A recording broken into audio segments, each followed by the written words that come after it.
원래 이 기독교 문화라는 것은 이제 감사 문화죠.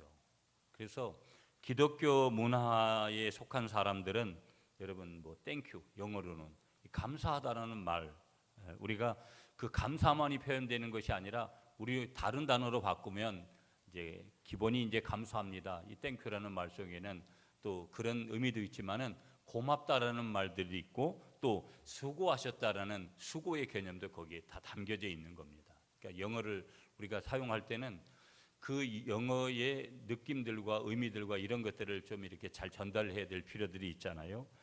그러니까 감사라는 것은 한마디로 또 다르게 표현하면 뭐냐면 그것을 소중히 한다라는 거예요. 내가 감사한 그 내용에 대해서 나는 그걸 굉장히 소중하게 여긴다. 유대인들이 기록한 탈무드에 보면은요, 혓바닥에 감사합니다는 말을 버릇들이기 전엔 우리 혓바닥을 감사합니다 이런 말을 우리가 버릇들이기 전엔 아무 말도 하지 말라, 그런 가르침이 있어요. 그러니까 우리의 입이 수많은 말들을 토해냈잖아요.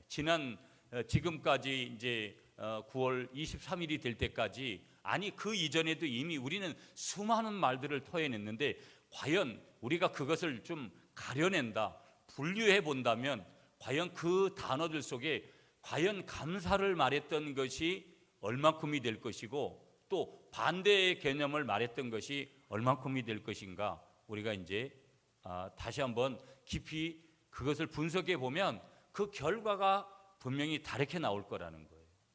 여러분, 우리가 영적으로 좀 보면 오늘 우리가 이 감사라는 단어는 어디에 속한 거냐면 하나님의 성품에 속한 거예요.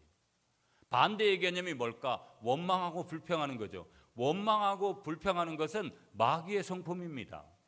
그러니까 내가 감사하고 살았다라는 것은 하나님의 성품 속에 내가 살았던 것이고 살아온 것이고 살고 있는 것이고, 내가 원망하고 불평하면서 살아왔다라는 것은 마귀의 성품 속에 내가 잠겨져 있고 그의 놀이개가 되고 그의 영역 안에서, 마귀의 영역 안에서 살게 되어졌다. 우리가 이제 그렇게도 볼 수 있는 것이죠. 그래서 우리가 오늘 21세기를 살아가는 한국 사회가 문제가 뭐냐면 저출산이잖아요. 자녀를 하나밖에 낳지 않다 보니까 너무 과보호를 하게 되어지고, 그래서 오늘 우리 아이나 남의 집의 아이나 동일한 것은 뭐냐면 도무지 감사할 줄 모르고 예의라는 것을 갖다가 찾아보기 힘든 그런 시대에 우리가 있습니다. 보면 아버지 감사하다고, 어머니 감사하다고 이런 얘기들을 많이 하는 자녀들이 그렇게 많지 않습니다. 물론 저희들 자체도 이제 그런 부분들이 많이 있다라는 것을 우리가 부인할 수 없는 것이죠. 한국 사람들도 매우 이 좋은 말을 하고 감사하고 수고했습니다, 뭐 사랑합니다, 고맙습니다, 소중히 여깁니다, 이런 표현들을 쓰는 것에 대해서 굉장히 익숙한 민족이죠. 익숙하지 않은 그런 민족이죠. 그래서 한국 사람들이 얼마나 이 감사라는 땡큐라는 이런 단어들을 잘 못 쓰냐면, 외국 사람들이 한국 사람들이 이런 것을 지적을 하면서 you thank you, 다시 말하면 무슨 얘기냐면 너 대신 내가 감사해 준다, 이런 멘트들을 많이 이렇게 생각을 한다라는 거예요. 그만큼 한국 사람들이, 여러분, 우리가 감사하는 입술을 잘 열지 못하고 남에 대한 그런 그 자기의 마음 표현들을 그렇게 잘 하지를 못한다라는 거예요.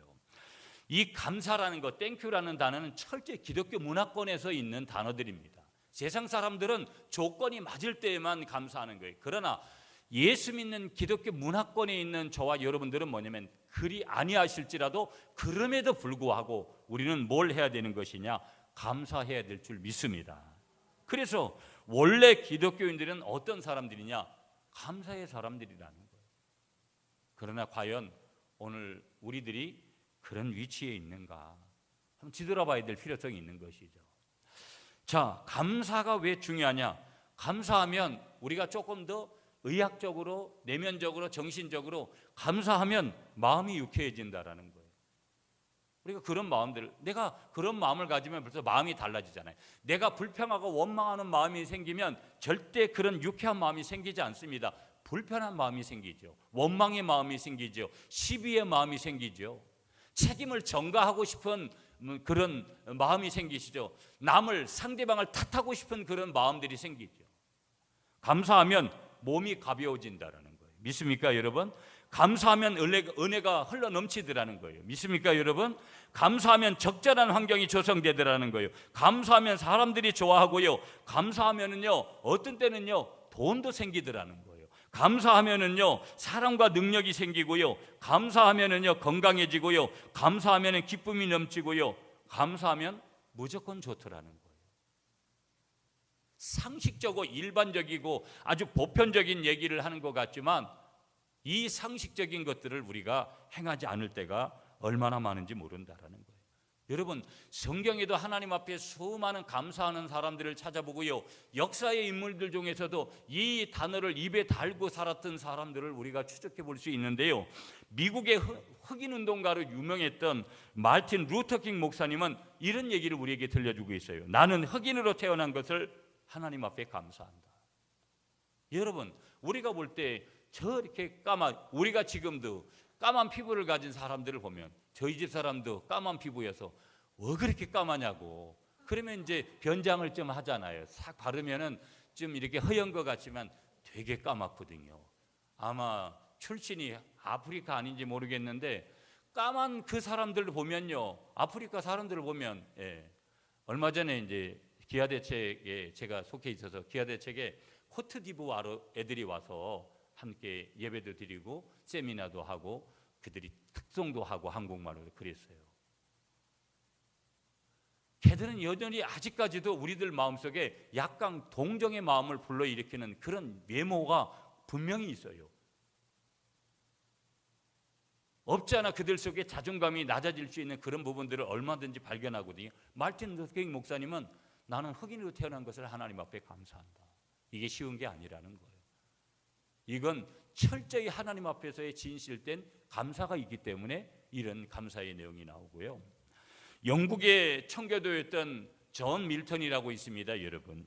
이 존 밀턴이 아주 정치가로서도 출세가도를 그런 달리던 44살이 되던 해요, 갑자기 두 눈이 멀었습니다. 여러분 상상을 해보세요. 한 눈이 안 보여도 그런데 두 눈이 완전히 멀었습니다.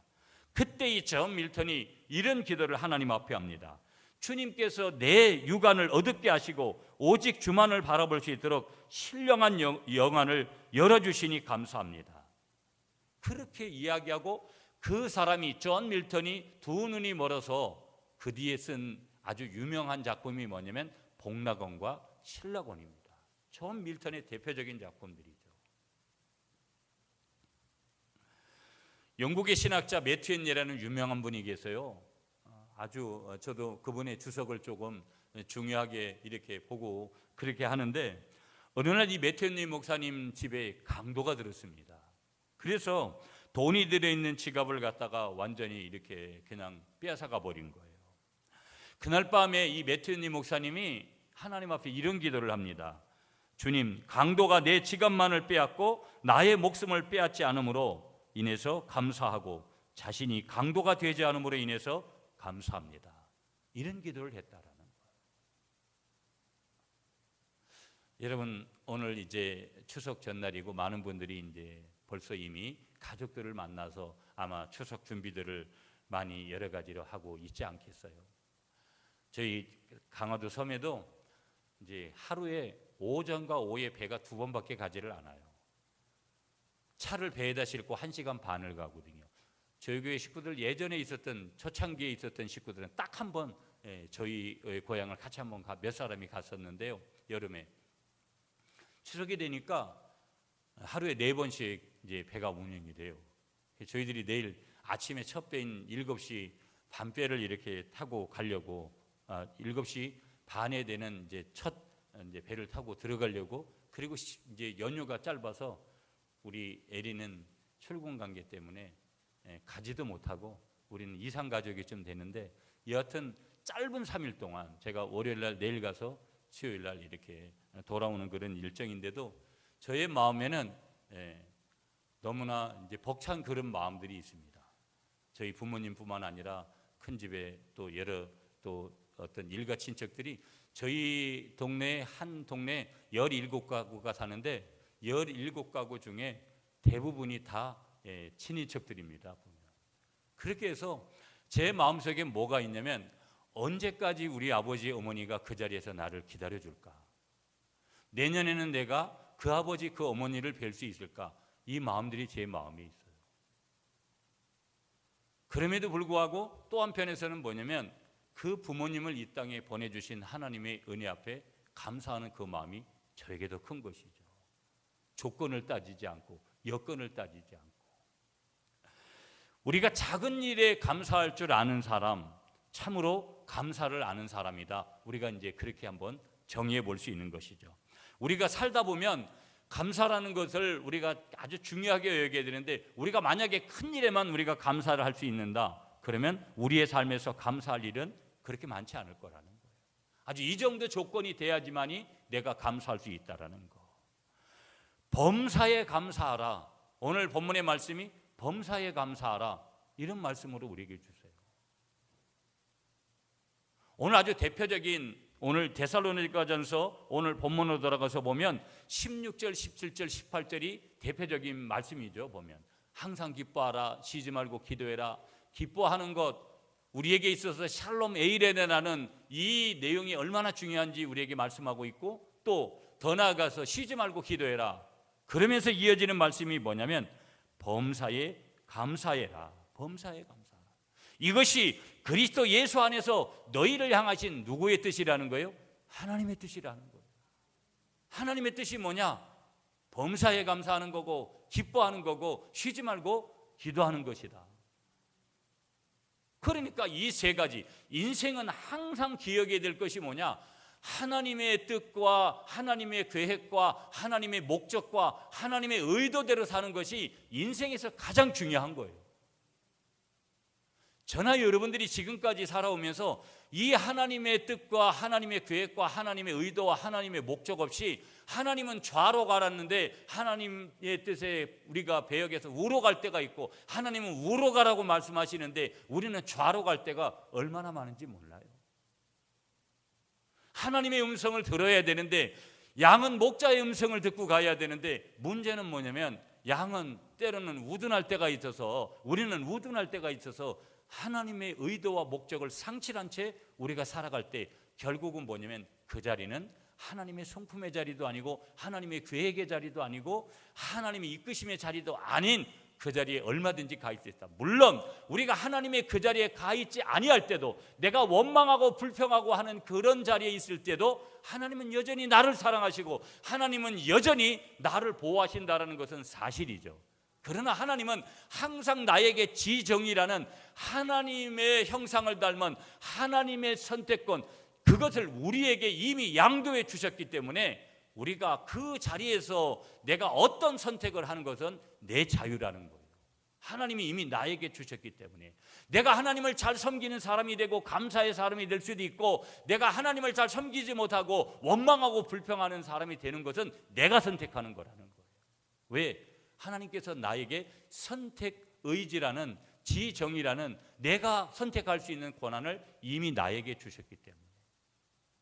그러므로 오늘 저와 여러분들이 범사에 감사하는 것, 이 말씀을 하나님의 뜻과 하나님의 계획과 하나님의 의도와 하나님의 목적으로 받으시면서 범사에 감사하시는 여러분이 되시기를 간절히 축복하겠습니다. 자, 그러면 오늘 말씀은 아주 한 절 짧은 구절이잖아요. 그러면 이 범사에라는 단어가 매우 중요한 거예요. 그 다음에는 감사하라고 했으니까 기뻐하고 쉬지 말고 기도하고, 세 번째 조건이 이제 하나님의 의도와 목적과 뜻과 계획이 이제 범사에 감사하라는 거예요. 이 범사에가 핵심인데, 이 범사에라는 것이 가지고 있는 의미가 뭐냐면 인간이 겪는 모든 일에 감사하라는 거예요. 한번 따라하겠습니다. 인간이 겪는 모든 일에 감사하라. 다시 따라 하시겠습니다. 내가 겪는 모든 일에 감사하라. 아멘이시죠, 여러분? 그러면 아까도 말씀드렸지만 내가 지금까지 겪어온 모든 일에 내가 하나님 앞에 감사했나? 좋은 일과 어려운 일과 힘든 일과 괴로운 일과 아픔들과 슬픔과 절망과 이런 속에서 내가 얼마나 내가 하나님 앞에 감사했나? 그 말은 내가 회개할 거리들이 너무나 많다라는 거예요. 한국교회는 여러분 이제는 기독교는 철저히, 제가 말씀드렸어요, 기독교는 철저히 기복적입니다. 하나님은 우리에게 늘 복 주시기를, 그것이 물질적인 복이든 건강의 복이든 자녀의 복이든 사업의 복이든 물질의 복이든 눈에 보이는 복이든 눈에 보이지 않는 복이든 영의 복이든 육의 복이든 혼에 속한 복이든 하나님은 복 주시기를 원해요. 그러나 우리가 기억해야 될 것은 복받을 조건들이 우리에게 더 중요한 거예요. 그 받은 복을 하나님의 뜻대로 사용하고 하나님의 말씀에 순종하는 대로 우리가 그렇게 쓸 수 있는 준비가 되어 있느냐. 한국교회는 이제 어디로 가야 되느냐? 철저히 자기들을 외면하고 하나님 앞으로 가는 회개의 이 운동이 반드시 우리에게 필요한 거예요. 왜 그러느냐? 오늘 범사에라는 이 핵심 단어가, 범사라는 이 단어가 인간이 겪는 모든 일에 감사, 이 내가 겪는 모든 일인데 조건이 좋은 일이든 더 어떤 의미에서는 그리 아니하실지라도 그럼에도 불구하고, 다시 말하면 내가 원망해야 되고 내가 절망해야 되고 내가 너무 힘들고 내가 눈물 흘려야 되는 그 순간에도 내가 감사해야 되는 건데, 이 범사이라는 뜻이 오늘 저나 여러분들이 얼마나 그렇게 했나 뒤돌아보면 우리가 회개해야 될 그런 내용들이 너무나 많을 수 있다는 거예요. 그러나 오늘 여러분 이 핵심의 말씀을 저와 여러분들이 분명히 붙드시면서 범사에 감사하라, 인간이 겪는 모든 일에 감사하라, 내가 지금까지 겪어왔던, 지금도 겪고 있던, 내일도 내가 겪어야 될 모든 것에 감사하시는 오늘 이 추석 전날을 앞둔 주일에 나오신 여러분들이 되시기를 간절히 축복하겠습니다. 아멘이시죠 여러분? 아멘이시죠? 작은 일과 큰 일과 모든 것을 포함하는 그런 감사를 말씀하고 있는 것이죠. 하나님은 오늘 데살로니가전서를 사도 바울을 통해서 기록하게 하셨어요. 이 사도 바울은 오늘 본문을 통해서도 하나님을 믿는 성도들이 가져야 될 삶의 태도를 가르치는 거예요. 믿는 사람들은 삶의 태도가 이래야 된다, 이런 태도로 살아야 된다. 지금 사도 바울을 통해서 하나님께서 말씀을 주시는 거예요. 그 핵심이 뭐냐? 좀 전에 말씀드린 대로 범사에 감사하는 삶을 살라는 거예요. 한 번 더 따라하겠습니다. 범사에 감사하는 삶을 살라. 그래서 제가 추석 명절 범사에 감사하라. 여러분 모든 시제가 명령형이에요. 이건 명령이기 때문에 우리가 할 일은 다른 거 없어요. 하나님이 이 선택은 우리에게 맡기지 않아요. 무슨 말씀이냐면, 물론 때로는 그것도 선택을 해야 되는 것이지만 명령형은 우리가 할 일은 오직 한 단어밖에 없어요. 순종하는 거예요. 내가 여건이 되든 여건이 되지 않든 명령형으로 말씀하시는 것은 내가 순종하는 거예요. 네가 그렇게 한번 해볼래? 라는 것은 내가 검토해보고 기도해보고 생각해보고 내가 선택하면 돼요. 그러나 범사에 감사하라. 오늘 너의 삶에서 항상 범사에 감사하는 그런 삶을 살아라. 그렇게 말씀하실 때는 예 주님 제가 그렇게 살겠습니다. 그렇게 살려고 몸부림을 치면서도 그렇게 살지 못할 때 하나님 앞에 끊임없이 기도하면서 하나님 내가 범사에 감사하는 삶을 살 수 있도록 힘을 주십시오. 힘을 주십시오. 왜? 감사는 하나님의 성품이요 하늘로부터 주어지는 것이요 하나님의 말씀으로부터 주어지는 거기 때문에. 아멘이시죠? 오늘 불평과 원망은 마귀의 성품이기 때문에 우리가 불평하고 원망할 때 하나님의 성품에서 떠나게 되고 하나님의 목적과 의도에서 떠나게 되고 우리가 하나님의 말씀에서 떠나게 되고 하나님이 기뻐하시지 않는 자리로 우리가 달려갈 수밖에 없다라는 거. 오늘 아침에 잠깐 염색도 좀 하고 뭐 아침에 잠깐 TV를 좀 봤어요. 근데 어떤 그 조씨 종갓집에 시집을 가서 어떤 그 집성촌을 이루는, 그래서 어느 집에 가면 다 옛날 우리 할아버지 할머니 시절은 다 그 집에 그냥 뭐 우리가 일반적인 말은 귀신이 돼야 된다고 할 정도로다가 또 종갓집에 여러분 며느리가 맏며느리가 되고 하면 일이 뭐 어마어마하잖아요. 지금도 유교적인 사상이 그대로 남아있는 집안들은요. 86세가 되신 그 어른이 밖을 이렇게 내다보면서 이렇게 하는 것을 보면서 인생이 다 그렇게 가잖아요. 나도 언젠가는 저 어른과 같이, 저분은 할머니지만 나도 할아버지가 되는 그런 날이 이미 그렇게 만들어져 가고 있잖아요. 여러분이나 저가. 힘이 없어서 겨우 뭔가를 지탱해서 그렇게 가는 그 모습에서 저게 나인데 나는 그러면 어떻게 살 거고 저분은 어떤 삶일까 라고 하면 저분의 삶에는 유교적인 삶의 모든 전통밖에 거기서 나오는 게 없어요. 내가 적어도 봤을 때는 저분은 예수 믿는 분도 아니에요.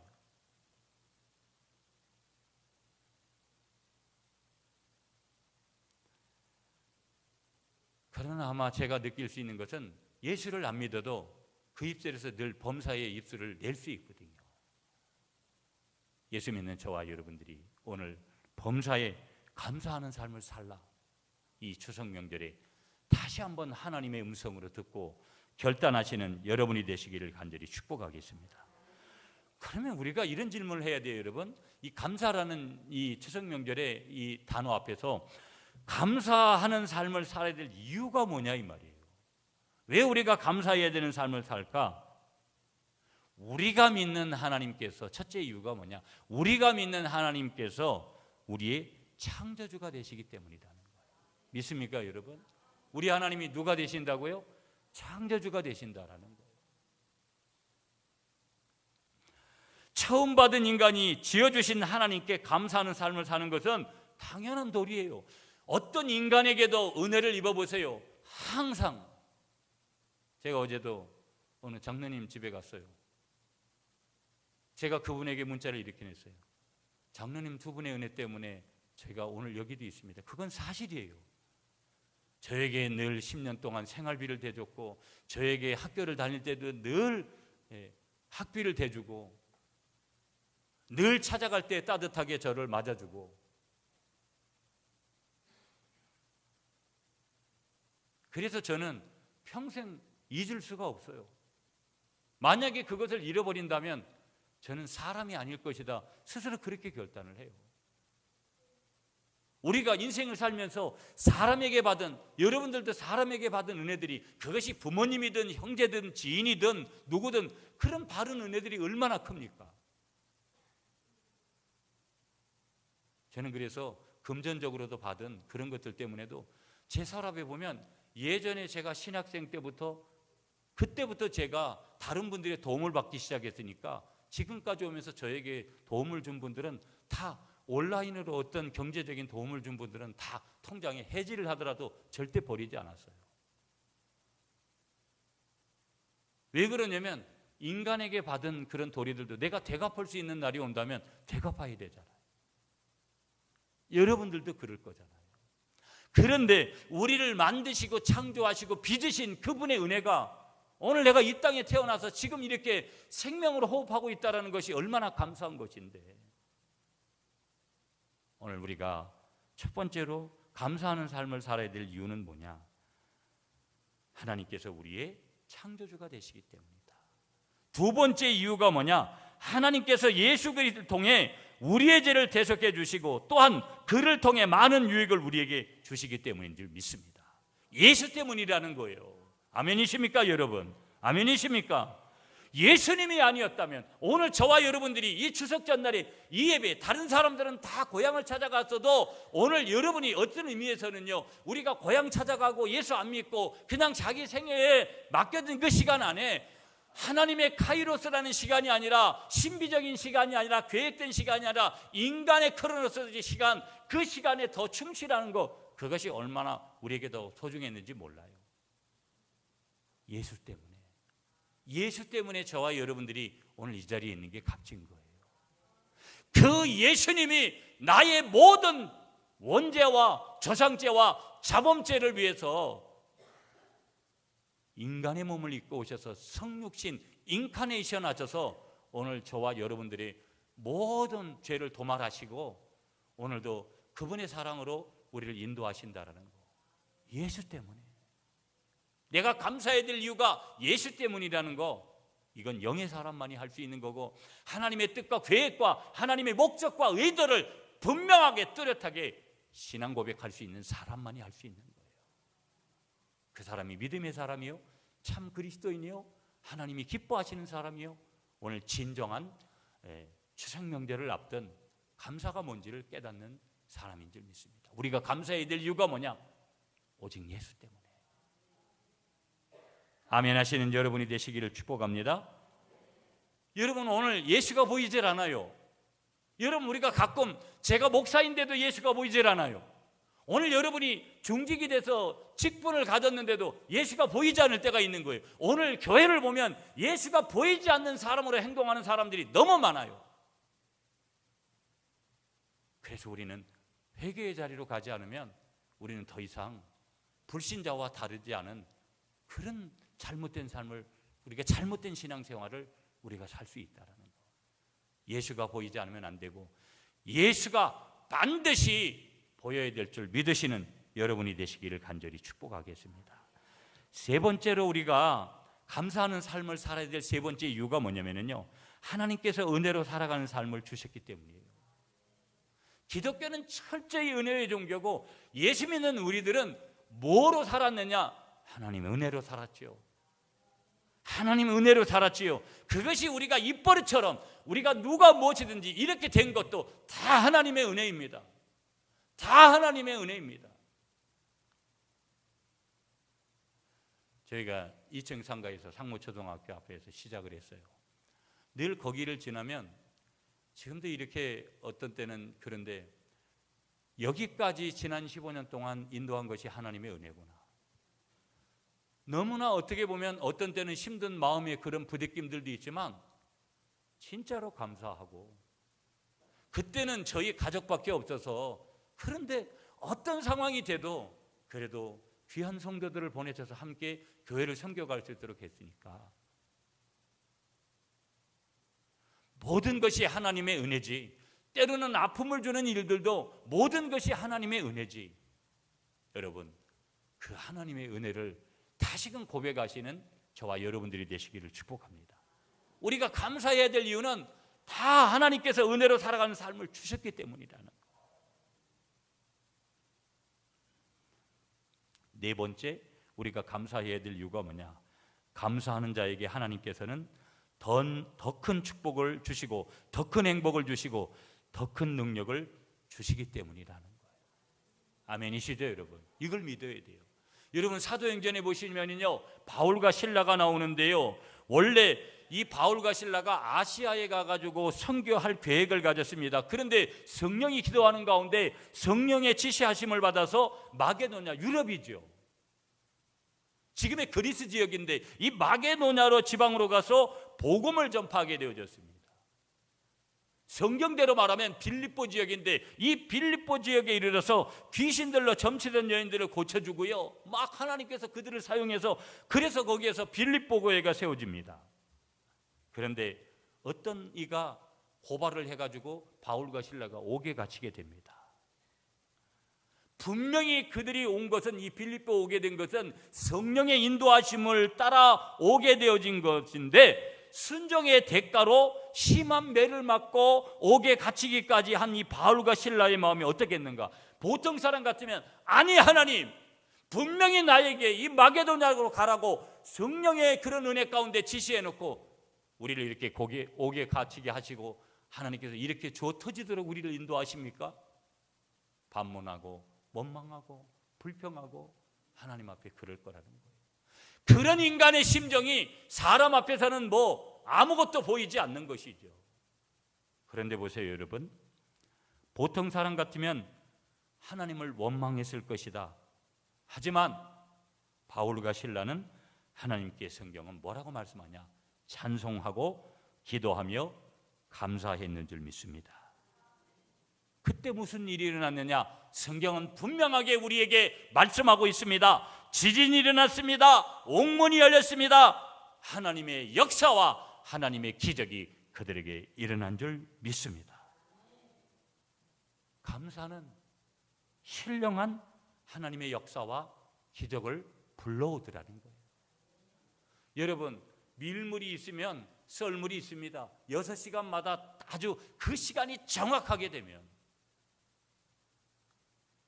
저희도 내일 아침이면 7시 반배를 타고 9시에 도착해서 후딱 밥을 먹고 이제 그 갯벌에 가겠죠. 그러면 변함없이 6시간이 되면 그 물이 나갔다가 다시 썰물이 됐다가 밀물 시간이 6시간이 되면 다시 들어오고, 또 6시간이 되면 밀려나가고 또 6시간이 되면 다시 물이 들어오는 거예요.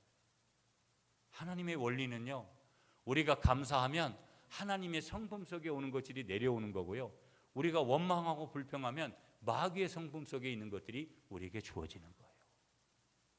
하나님의 성품 속에 주어지는 더 큰 축복과 행복과 능력을 주시는 그런 감사를 하나님 앞에 드리며 감사하는 귀한 삶을 살아가시는 여러분들이 되시기를 간절히 축복하겠습니다.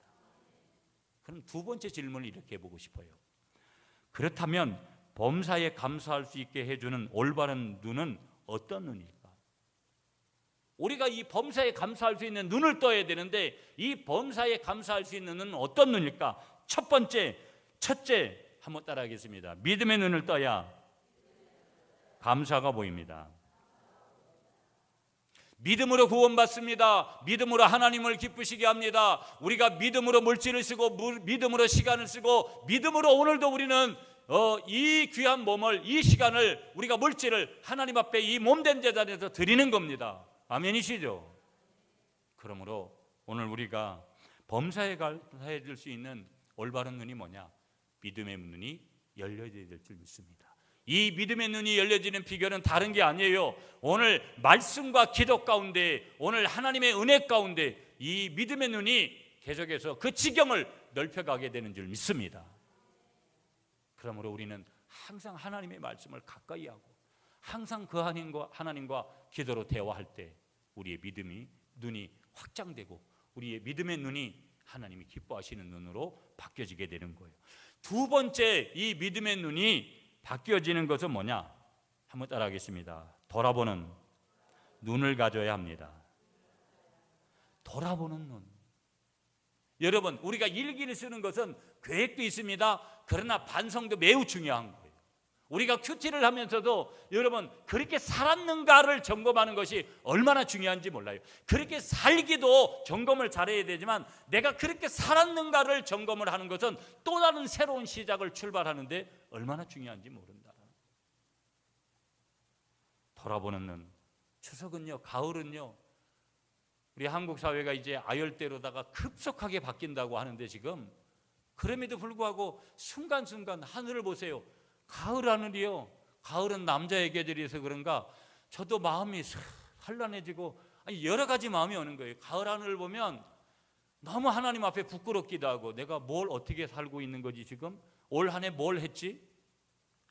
여러분들 앞에서도 부끄러운 마음들이 생겨요. 내가 이 교회 담임 목사로서 뭘 한 거지? 부모님들을 뵈면 부모님들 앞에서도 죄송하고 많은 사람들의 얼굴이 떠오르는 거예요.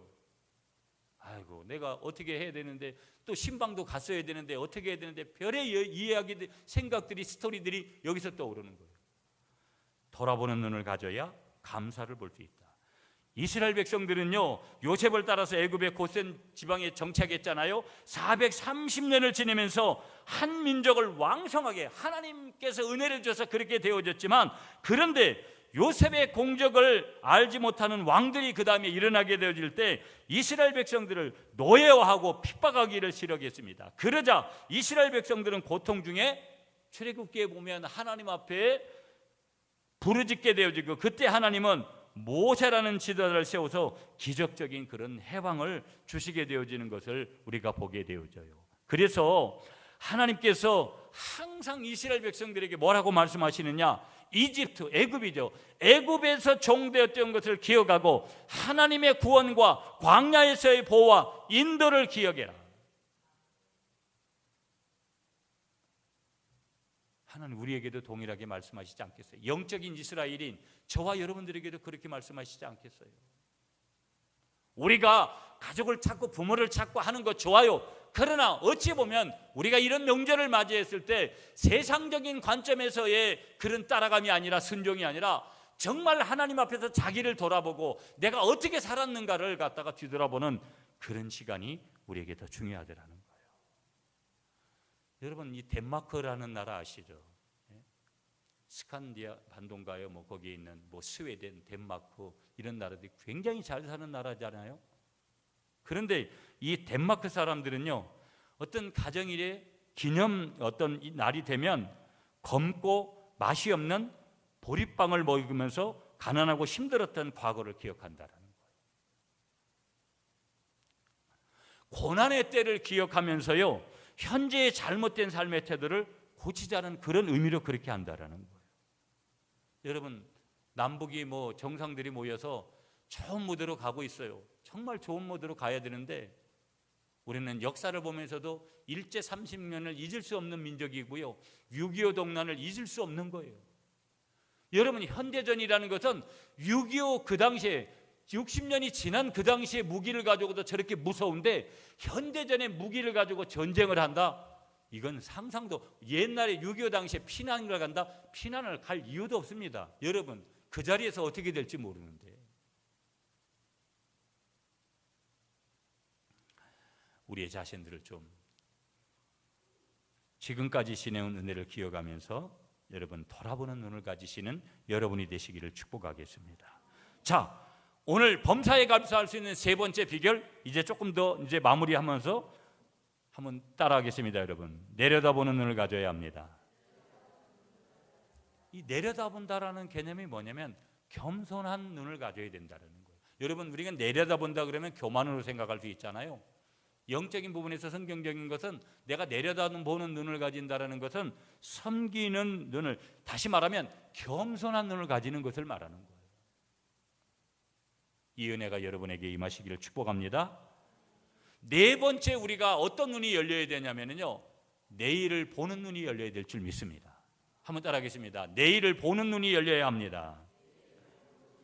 여러분, 오늘 내가 지금도 중요합니다. 매우 얼마나 중요합니까? 지금 내가 여기 있다는 것도 중요하지만 내일도 매우 중요한 거예요. 내일 나에게, 내일 우리 가정에, 내일 우리 교회에. 여러분, 저는 저희 교회는 20년 안에 어떤 결판을 내야 된다고 저는 또 그런 생각을 하고, 사실은 제가 이 가을을 지나면서 몇 개월을 좀 그런 휴식 기간으로 가지면서 제가 어떤 반드시 하나님 앞에서, 물론 교회라는 것은 영원히 있는 것이죠. 그러나 어떤 시기들이 있고 하나님의 때가 반드시 있는 거고,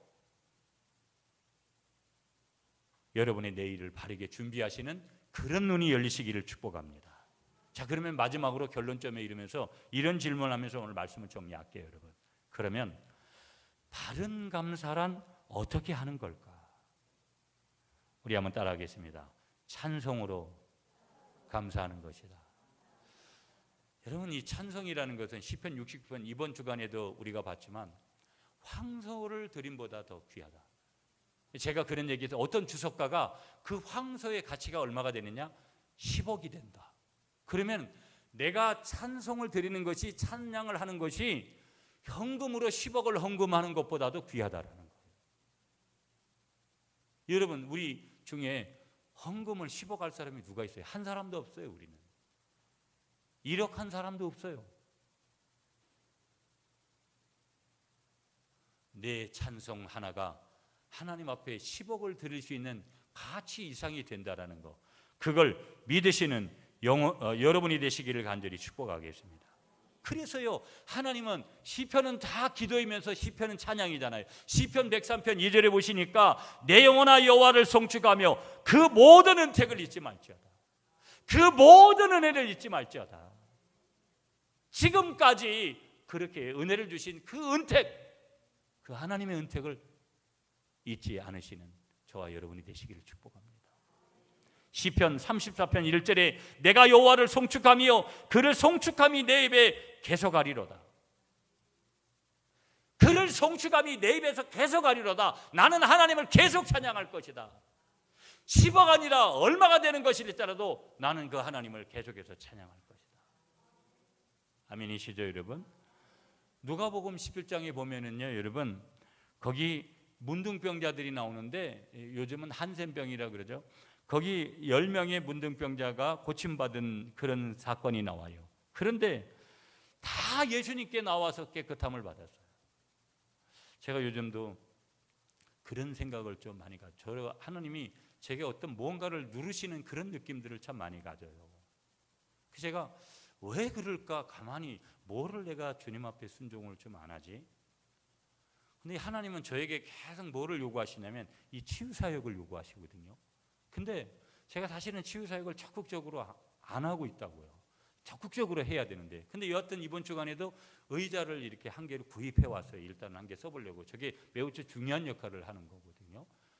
여하튼 이 치유라는 것은 오늘 이 시대에 여러분 얼마나 몸이 아픈 분들이 가서 보면 전부 그럴 수밖에 없어요. 왜 그러냐면 이미 벌써 날씨가 틀려졌잖아요. 여러분 이번 과일이 완전히 망했잖아요.